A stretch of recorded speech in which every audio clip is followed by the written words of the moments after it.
ঢুকেছে পায়ে, কি তীর। তীর বাইর করা সম্ভব হয় না, খুব কষ্ট। পা ফুলে গেছে, পায়ের ভিতরে তীরের আঘাত, অনেক কষ্ট। তীর খোলার মতন কোনো ব্যবস্থা নাই।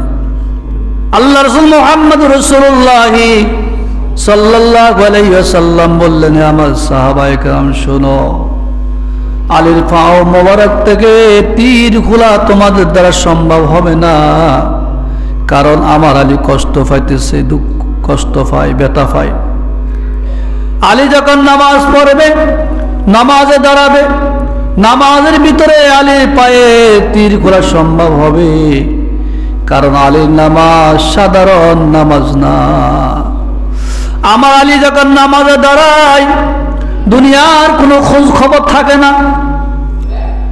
দুনিয়ার কোনো খবর থাকে না, যে আলীর দুনিয়ার কোনো খবর থাকবে না, ওই আলীর পাও থেকে তীর খোলা কোনো ব্যবহার হবে না। আলী যখন নামাজ দাঁড়াইবে, তখন আলীর পায়ের তীরটা তোমরা খুলিও। সাইয়েদনা আলী রাদিয়াল্লাহু তাআলা আনহু যখন নামাজে দাঁড়ালেন, নামাজ পড়তেছে, নামাজের ভিতরে প্রবেশ করা অবস্থা, নামাজের মজা আলীর ভিতরে এমন ভাবে প্রবেশ করলো, আলী রাদিয়াল্লাহু তাআলা আনহু নামাজে দাঁড়ানো অবস্থা, সাহাবায়ে কেরাম রাদিয়াল্লাহু তাআলা আজমাইন আলী রাদিয়াল্লাহু তাআলা নূর পাও মোবারক থেকে তীর খুলে ফেললেন। আল্লাহু আকবার।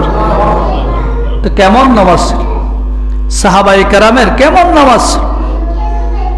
as-salatu mi'rajul mu'minin,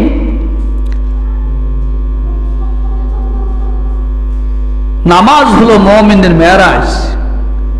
আল্লাহ রাসূল মুহাম্মদ রাসূলুল্লাহ সাল্লাল্লাহু আলাইহি ওয়াসাল্লাম আল্লাহর সাথে সাক্ষাৎ করেছেন সূর্য আরশ আজিমে,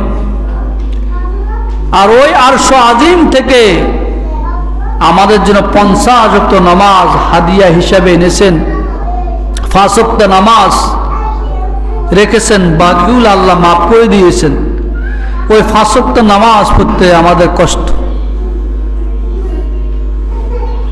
মহান রব বলেছেন, হে আমার রাসূল, আমার হাবিব, আপনার উম্মত যদি 5 ওয়াক্ত নামাজ পড়তে পারে, আমি আল্লাহ আপনার উম্মতের আমল নামায় 50 ওয়াক্ত নামাজের সওয়াব লিখে দিব।